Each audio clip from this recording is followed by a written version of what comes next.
Good morning. It's Vimala, and today is Tuesday, March 29th. How quickly this month has gone by. I'm here in Crystal Lake, Illinois. We have sun. All of a sudden, there was no sun 10 minutes ago. And I went out to feed squirrels and chipmunks and birds, and it was dreary. And now we have sun. And we have lots of clouds in the sky, so it changes. Everything changes. Everything is always rising and falling away. So, the joke, everybody thinks it comes from their community, their area, that if you don't like the weather now, wait a few minutes and it will change. We can say that about life, right? That's what happens.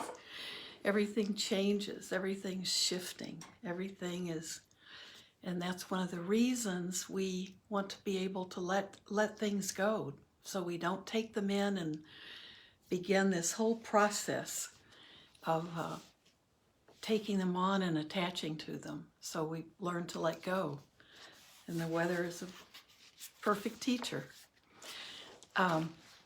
We are getting close to the end of this book, amazing. Heartwood of the Bodhi Tree, and it is the Buddha's teaching on voidness. And this is chapter 12, Practicing at Ordinary Times. And the ordinary times, I think this is a wonderful title for a chapter or even a book. Ordinary times. So we're practicing, we need to be practicing according to the way the Buddha taught. We're practicing all the time. We are having this direct experience as much as we possibly can with the world, and then learning from that and paying attention to that and remembering that. So I like the title of this chapter. Oh, sorry, that may have been loud to you. I have a... Today is Tuesday, March 29, year 2022. I'm using my mom had a watch that spoke to her. It's a really big watch, and she wore it all the time. It was really an important companion for her. And it tells the time and the date, and I think it's got the year right, but it's also on Eastern time. But now that she's gone, I've kept this watch, and I use it as my timer, so I can... So that may have been a loud noise in your ears. It kind of slipped off of its little hook. So we'll read and then we'll sit together. Practicing at ordinary times. It's important to understand various methods of practice, but these methods also must be explained together with the opportunities and occasion for practice. We will consider 3 occasions or times for practice. The ordinary times.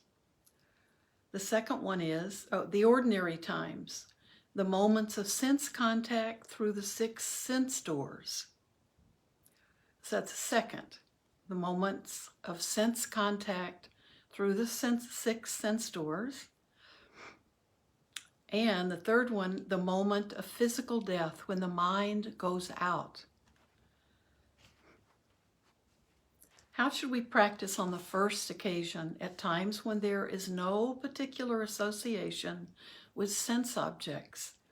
These ordinary times occur when we are doing some kind of work alone and unconcerned.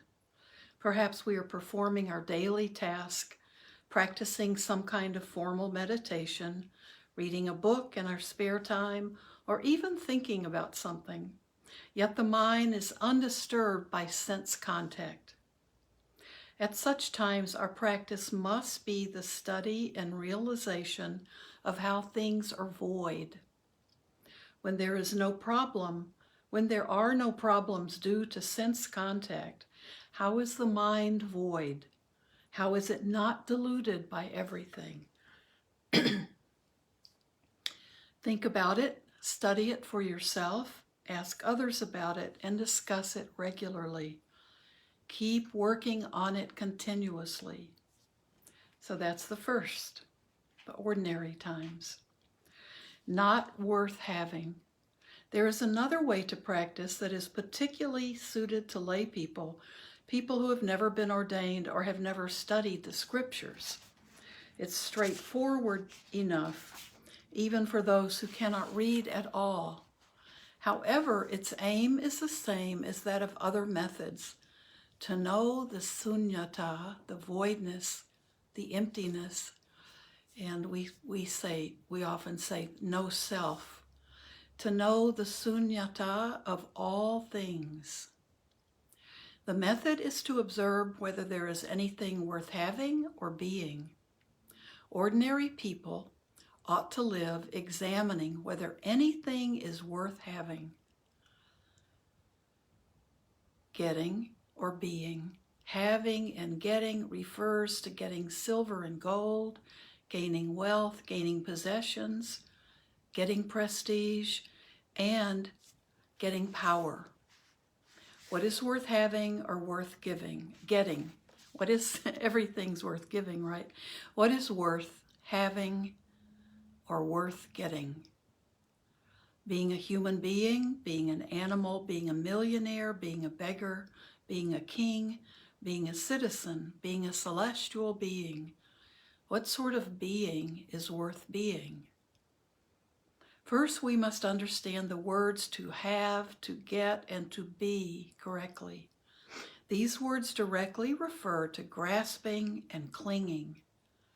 There must be grasping at something if we are to take it as ours, in order to fulfill the meaning of the words having and getting.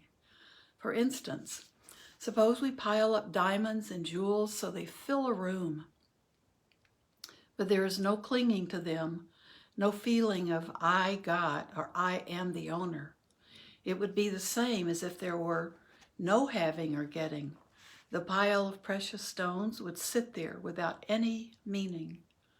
But if the feeling of grasping at I occurs, the feeling that I have got them or I have made them mine, then this would constitute having or getting. Please understand these words in this way. I'll ask again, what is there worth having? What is there worth gaining? What is there to have that won't cause its owner suffering? Every single existing thing will burn up its owner, will pierce, strangle, and entangle him or her, will dominate and oppress them should they start to have or to be. But should the precious stones be piled up while he has no feeling of having or being, then there would be no burning, entangling, or strangling of any kind. This is called not having and not being. So what is there that won't be dukkha or suffering once it is become or gotten? Once there is a feeling of having or being, we don't have to be in the room with these jewels. We can be in the forest or in another country on the other side of the world, and the mind will still experience dukkha. Try having children grow up and live in a foreign country. You'll see that if you still cling to I and mine, they will be able to give you sleepless nights or even a nervous breakdown, in spite of the fact that they're far away. That's the exact meaning of having and being. Doerless doing, next section. Please make it a habit to regularly contemplate what is worth having and what is worth being. Being ours, right? What is there which, once possessed or become, will not cause dukkha, will not cause suffering? When we discover the truth that there is absolutely nothing worthy of the feeling of having and being, we become even-minded toward all things. And that even-mindedness is equanimous, right? Equanimity. Whatever action we perform, be it arranging, having, collecting, using, or whatever, we just do what needs to be done. So don't let the mind have or become. Don't feel the sense of I get, I am, I have. Keep in mind the Dhamma principle of doerless doing. The doing is done, but no doer can be found. The path has been walked to its end, but no walker is there. This verse refers to the arahant, the one who has practiced Dhamma, who has walked the noble path to its very end and reached Nibbana with no walker or practitioner to be found. The principle, so this is important, the principle of doerless doing must be taken up and utilized in our daily lives, whether we're eating, sitting, lying down, standing, walking, consuming, using, seeking, or whatever. We must have enough satipana, and that's mindfulness, to prevent the feelings of I am, or the doer, the eater, the walker, the sitter, the sleeper, the user. This keeps the mind constantly void of ego, so that sunyata is the natural state, and we live with the awareness that there is nothing worth having or being. Sunyata is that there's no self, no ego. It's more than ego, but that sometimes is when we talk about no self. It's no permanent identity. Dhamma can be practiced in conjunction with our daily task and the movements they entail, and this is an extremely high level of Dhamma practice. Okay, I'm going to read that again. Dhamma can be practiced in conjunction with our daily task and the movements they entail. This is an extremely high level of Dhamma practice. There is no need to separate Dhamma, and that's truth, and the wisdom teachings that we accept and have penetrated and integrated into our lives. There is no need to separate Dhamma from everyday life. Just have this mindfulness and ready wisdom, sati sampajana, of doerless doing. Not only will the work be successful and free from error, but at the same time, the Dhamma will develop and grow exceedingly. Doerless doing is to live naturally and ordinarily in not having and not gaining. Next section, that was really good, wasn't it? Not worth being, not worth being.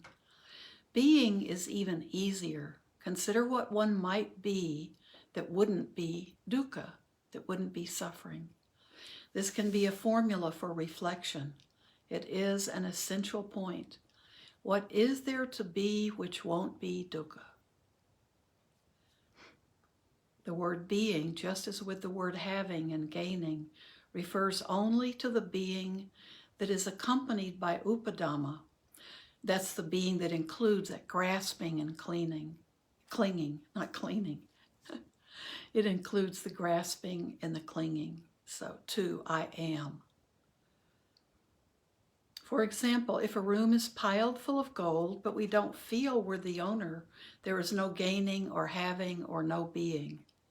Although legal ownership rights and worldly social conventions have a certain validity, in our true hearts we shouldn't be misled into taking those relative truths as absolute. I think that's a beautiful way to look at this and makes it seem, it helps for clarity, I think. Although legal ownership rights and worldly social conventions have a certain validity, in our true hearts we shouldn't be misled into taking these relative truths as absolute. Remember that. For instance, when a person gives birth to a child, It is natural that the one who gives birth is the mother, and the one born is the child. However, if one doesn't attach to being a mother, one won't be a mother. Because one delusively presumes oneself to be a mother, one becomes one. We should regard this as an animal instinct. Animals feel like mother chickens, mother dogs, or mother cows. They feel themselves to be mothers and naturally love their young. They needn't create, force, or nurture such feelings. These are instincts natural to animals. To reach the level of mindfulness and wisdom, one must do better than that. I really love that sentence. To reach the level of mindfulness and wisdom, one must do better than that. One must know how to destroy the grasping and clinging that arises from such ignorance. Now, some people will think, how cruel and heartless not to let us feel ourselves to be mothers. Won't you let us love our children? Please listen carefully. That isn't the meaning at all. It's possible to be a mother and perform a mother's duties with satipanya. It's not necessary to act with desire and attachment. And that's that craving and then clinging, which bring on every kind of dukkha. I'll read that again. It's possible, this is very important, and the understanding, he's very clear about it. Won't you let us love our children? Please listen carefully. That isn't the meaning at all. It's possible to be a mother and perform a mother's duties with satipanya. It's not necessary to act with desire and attachment, which bring on every kind of dukkha. With dukkha, tears will flow, the heart will be dry and anxious, and there won't be any joy. That suffering is indeed the price of not knowing how to be a mother, of being a mother in a way that does not conform with dharma. Such is the dukkha of mothers. When one is a mother, one must have the dukkha of a mother. When one is a child, one must have the dukkha of a child. When one is a father, one must have the dukkha of a father. Try asking yourself, is being their mother a pleasure? Is being their father any fun? Those of you old enough to have had a full experience of parenthood, think over what it's like. How will you answer? Even if you don't say anything outright, probably every one of you will shake your heads. Is being a mother any fun? Is being a father a pleasure? This is something that you should study regularly and naturally.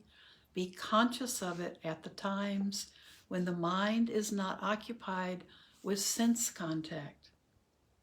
Is it a pleasure being a husband? Is it fun being a wife?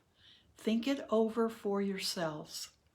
Those who have fully experienced what it is to be husbands and wives will all shake their heads. Is it enjoyable being female? Is it a pleasure being male? If your mindfulness and wisdom is developing step by step and becoming increasingly refined, you will all shake your heads. To be female is to have the dukkha of a female. To be male is to have the dukkha of a male. And dukkha, again, is that stress, that suffering, that discomfort, that dis-ease. Is it enjoyable being a child? Is it fun being an adult? Young children will probably say, yes, it's fun. We who are now adults, who are now old enough, should look back and ask ourselves, was it really a pleasure? Children have the dukkha of children, and adults have the dukkha of adults, as long as there is grasping and clinging. So he wants to be very clear about that. It's the grasping and clinging to those titles, to that identity. To be anything that has an opposite, or to be nothing at all, which is better? to be an ordinary person, to be a denizen of hell. Are they worth it? Is being a human worth it? Is being an animal worth it? Is it worth being this person who you are? Or is it worth being a celestial being in heaven? These questions provide measures of a person's mindfulness and wisdom, of whether or not one sees grasping and clinging fully and rightly. Those who have thoroughly seen the painful consequences of grasping and clinging will shake their heads in the same way, because being a person, one must have the dukkha of a person, and being a deva, or a heavenly being, one must have the dukkha of a deva. If we are void, not taking ourselves or to be anything at all, so if we are void, not having ourselves to be anything at all, then we are neither a person nor a deva, and the respective suffering of each is absent. If one is a human being or a deva following the urgings of grasping and clinging, is it a pleasure? Those who have realized the truth will all shake their heads.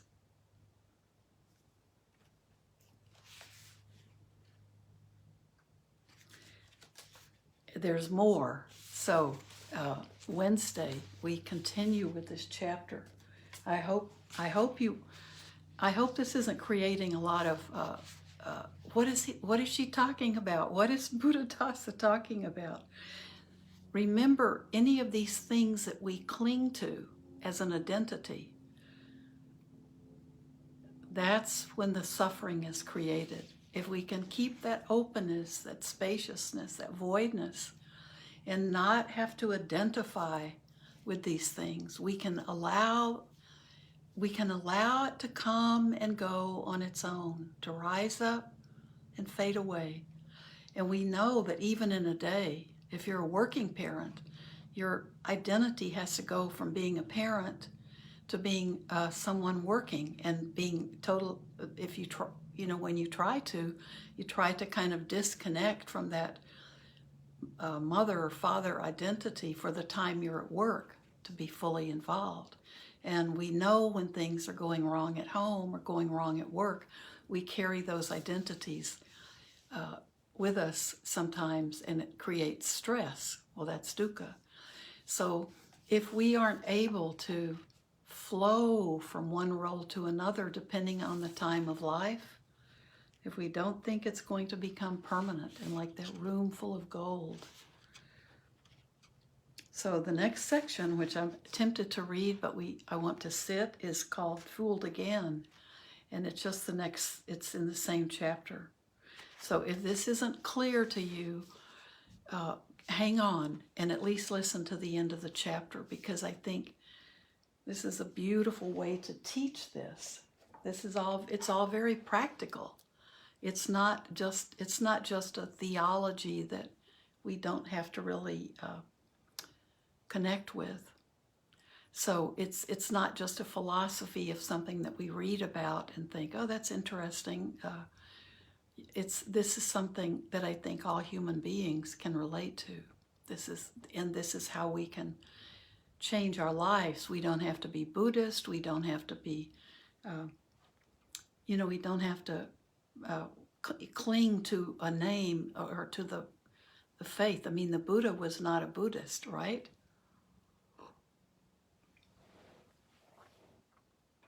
He was trying to show people just that handful of things that he knew he could have time in his lifetime to try to explain and teach based on what he had been able to glimpse that we have not yet. So let me take another sip of coffee. I take one sip because my throat is scratchy, then I take another sip and start coughing.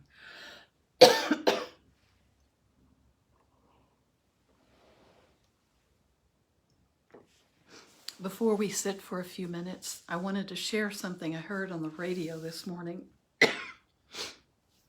It was a woman, a Ukraine woman. Her husband is still in the Ukraine, but she and her several children one being a very small baby, were able to leave and find refuge at, I'm sure it was an Orthodox Christian monastery up in the mountains. And she said, what a safe place it was, and she and her children had a little small house to be in.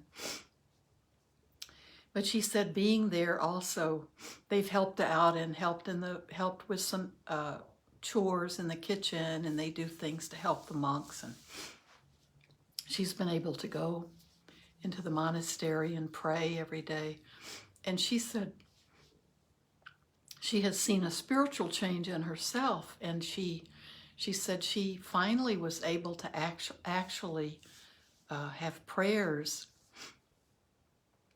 to ask that Putin, to ask for prayers for Putin and what he's doing to her country.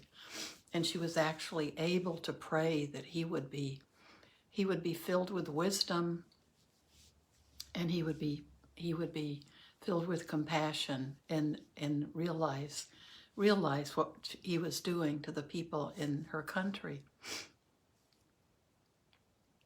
And she had realized that because she was in that close contact and able to pray. And it was so beautiful, because I thought that's what all religions at their essence are teaching us, is loving kindness or loving friendliness. And she was talking about making that leap, because she was in a safe place, and she was in the presence of noble friends and people who felt safe. The monks felt safe, and they could continue their daily prayers, and how much that had helped her. It had given her peace, in addition to being concerned about her husband being there, and her country, and her home, and her work. She was able to pray for Putin, and pray for not only the people she loved, but for the others, so for both sides. And that's what we're always looking for with our metta practice. So I love that connection. We don't have a lock on anything. So let's sit for at least 5 minutes just to begin the day, or whatever time of day it is for you.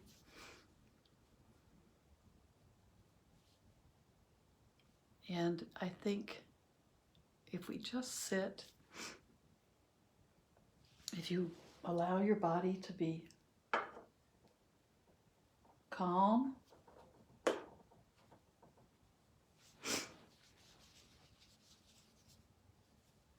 and let your mind just feel spaciousness in your mind.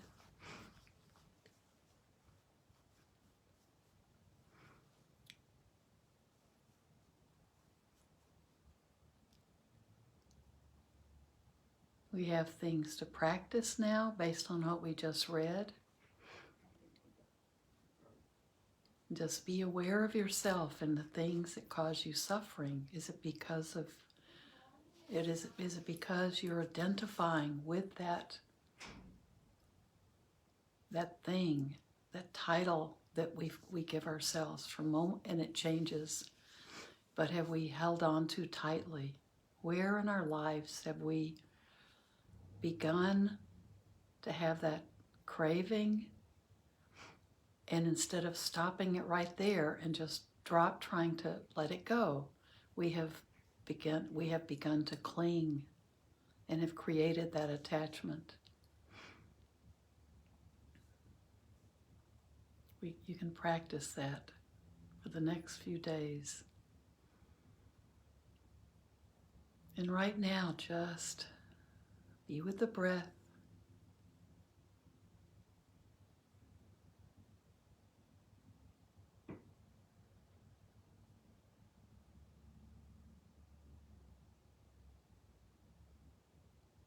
May each one of us be well and happy and at peace.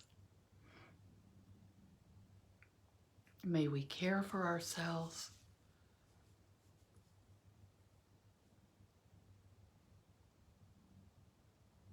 May we be free from the suffering of dukkha and the causes of dukkha. Now we know it's from the craving that becomes attachment.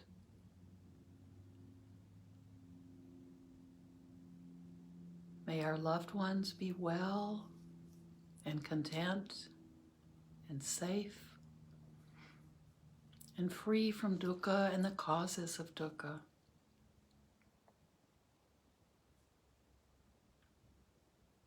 And may our enemies,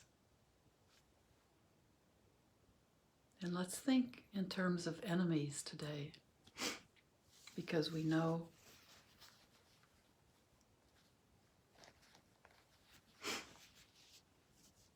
it's time for us to be able to deal with enemies.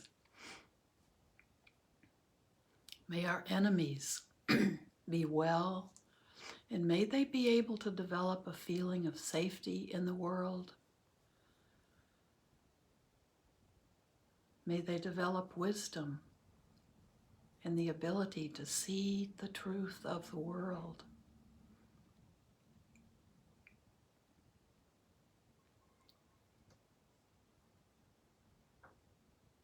May they have deeper understanding of themselves and the world. May they let go of their own attachment to an identity that can create chaos and havoc and war in this world.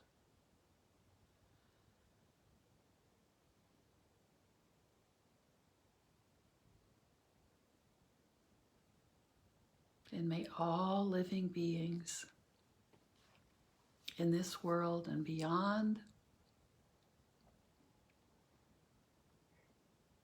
be well, be able to be content and even happy, true happiness. May they feel safe in the world. May they be able to free themselves from suffering and the causes of suffering.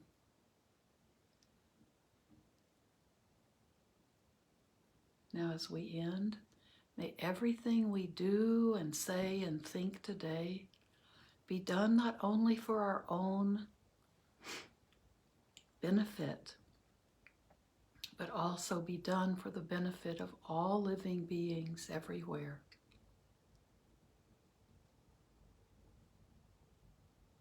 So thank you. Thank you for being here, and I'll see you Thursday.